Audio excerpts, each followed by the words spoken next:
Good evening, Bev. Well, I'm standing at Democracy Monument in the centre of Bangkok, where there is a large and loud protest because of today's events here in Thai politics. There are two main developments that people are very, very angry about here tonight at Democracy Monument. The first is that the Prime Ministerial candidate, the leader of the Move Forward party that won the most votes in May's election, was suspended by the Constitutional Court. And the second is that as he was going to Parliament today to put himself forward for a vote to become the country's Prime Minister, the Parliament said that he was ineligible to be put forward for that vote. Last week he did stand and he failed in his bid to become Prime Minister. This was his second tilt at that, but the Parliament said no, we believe he is ineligible. He had a go last week. Nothing substantially has changed, so there was no compelling reason to put him forward again. And this was after many hours of discussion and debate in the Parliament, about 8 hours in fact, Bev. So those two major blows there, first from the Constitutional Court, and that one was around share ownership. Pita Limjaroenrat was referred to the Constitutional Court over his ownership of media shares in a media company that is now defunct and has been defunct for 16 years. He says he inherited those shares from his father, his late father, and he has offloaded those to other relatives. But it is against election rules to have shares in a media company. So that is what the Constitutional Court will be investigating. Mr. has 15 days to respond to that case. But there was also that second development inside the Parliament where he was ruled ineligible to go for the vote for Prime Minister the second time. So what happens next, we don't exactly know. There will now be a bit of a regrouping that goes on between the eight-party coalition that the Move Forward party was part of. The second biggest party, the party to win the second number of votes at the election was Thai, the party backed by the divisive former Prime Minister Thaksin Shinawatra.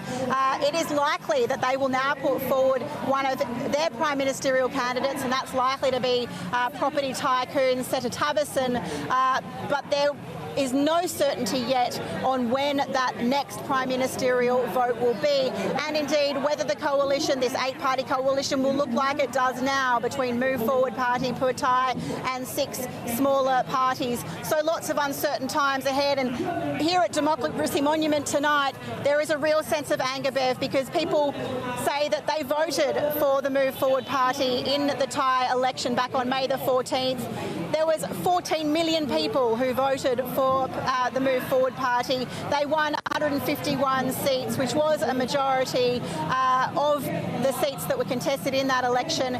So people are angry that they're saying, well, we put forward our votes are not being listened to, and why does it come down to a Constitutional Court and a military-appointed Senate in the Parliament to block our wishes? They say they want democracy for this country, and they're deeply angry and disappointed that that is not being realised here today. Yeah, and Mazoe, I guess there's no guarantee that even the next candidate that they may put up from this coalition is going to win the votes to become Prime Minister.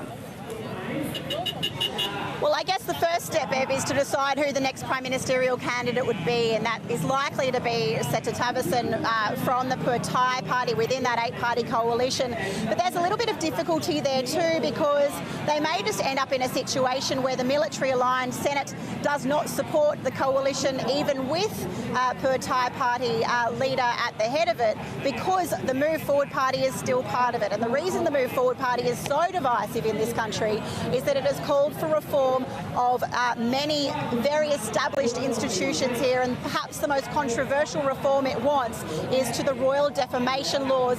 So a military-aligned Senate, a Conservative Senate, is never going to go for a party that supports that. So while Move Forward is still with Pheu Thai in that coalition, even Pheu Thai may have trouble getting up.